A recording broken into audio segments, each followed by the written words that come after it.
Some are saying the Trump administration is shifting its focus away from China and to Latin America and domestic issues. Is the U.S. done with the China threat? Welcome to China Uncensored, I'm Chris Chappell. It's a well-known fact that U.S. President Donald Trump has been trying hard to end the conflicts in Ukraine and the Middle East so that he can pivot all of his attention to China. I mean, everyone knows that, right? So why are there now reports that the Pentagon has a plan that prioritizes the homeland over the China threat? This refers to a draft for the new National Defense Strategy, or NDS, which has landed on the desk of none other than the Secretary of Secretary of War, Pete Hegseth. The National Defense Strategy is a document put together by the Department of War that outlines America's global military policy. It's expected to be published every 4 years. The last one was in 2022, so this draft is most likely leading up to a final draft in 2026. And it seems to be heading in a new direction. In the 2022 NDS and Trump's previous 2018 NDS, challenging China was a major focus. But according to 3 anonymous people in the know, this draft places domestic and regional missions above countering adversaries such as Beijing and Moscow. Now that might sound believable to you. The National Guard is, after all, being deployed throughout major American cities to maintain order. And Venezuela has quite literally become a target of the U.S. military.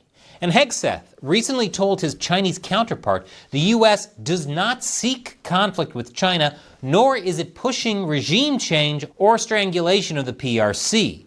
As one of Politico's anonymous sources says, this shift in the NDS means the old trusted U.S. promises are being questioned. But before you panic that the CCP is about to have its way with the world, let's dig a little deeper. First of all, this is just a draft that can be changed by the Secretary of War at pretty much any time. Hegseth tasked his Undersecretary of War for Policy, Elbridge Colby, with preparing the newest NDS. And in those directions, he told Colby that the NDS will prioritize defense of the U.S. homeland, including America's skies and borders, and deterring China in the Indo-Pacific. What about Hegseth saying he doesn't want to fight with China? Well, this title misses out the part where he also told his Chinese counterpart the U.S. has vital interests in the Asia-Pacific, the priority theater, and will resolutely protect those interests. That doesn't sound like giving up on challenging China to me. I mean, what was Hegseth supposed to tell the Chinese defense minister? We're going to kill you?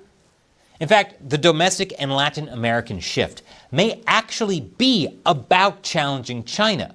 We've covered how China stokes division in U.S. society on university campuses and through bot accounts on social media. There are also worries about Chinese migrants who may be acting as spies and saboteurs inside the U.S. For example, by importing Chinese drones made by Chinese military-affiliated companies that can carry military payloads and can conduct surveillance of U.S. military bases and critical infrastructure. On top of that, the CCP's role in trafficking fentanyl to the U.S., often with the help of cartels, is well documented. So when it comes to the National Guard deploying to major U.S. cities as ICE and police are arresting drug traffickers and deporting illegal immigrants, well, it sort of looks like the CCP's plans for internal chaos in America may be getting thwarted. Then there's the idea that the U.S. might focus more on the Caribbean and Latin America, which is usually dubbed America's backyard. In recent history, the U.S. has neglected this area. So the Chinese Communist Party has stepped in, spreading anti-Western propaganda and bolstering its own image with a widespread online influence campaign. On top of that, the CCP has been pushing the Belt and Road Initiative into Latin America with infrastructure projects and investments paired with increasing trade and cooperation. And a lot of that infrastructure is dual use, meaning it could just as easily be for military use as it is civilian. And that brings us to the CCP's important friends in the region, Cuba and Venezuela.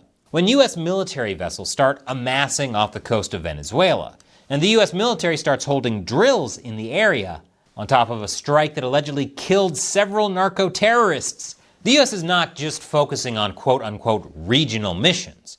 it's actually targeting China's allies and fentanyl pipeline in America's backyard. Of course, this strategy is not limited to America's backyard. Back in June, the US and Israel neutered China's partner Iran in the Middle East, which badly hurt China on the global stage. First, by weakening one of its partners, and then by showing that the CCP either won't or can't defend its international allies. So if it looks like the US is shifting its focus from China to more domestic matters, that might be true. But given the long arm of the CCP and its years and years of infiltration into the US and Latin America, that is also countering China and removing China's global support system should they decide to attack Taiwan.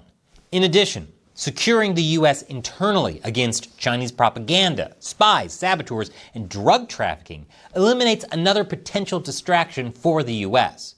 So the reporting on the US giving up on containing great power adversaries like China is definitely alarmist, because it isn't thinking about the deep, big picture. So if you want to really know what's going on in China, you've got to subscribe to my premium website, ChinaUncensored.tv. That's where you'll see episodes and live streams we can't put on YouTube. And I can't afford to keep making China Uncensored without your support. And the best way to do that is by buying a membership. Once again, that's ChinaUncensored.tv. Thanks for watching. Once again, I'm Chris Chappell. See you next time.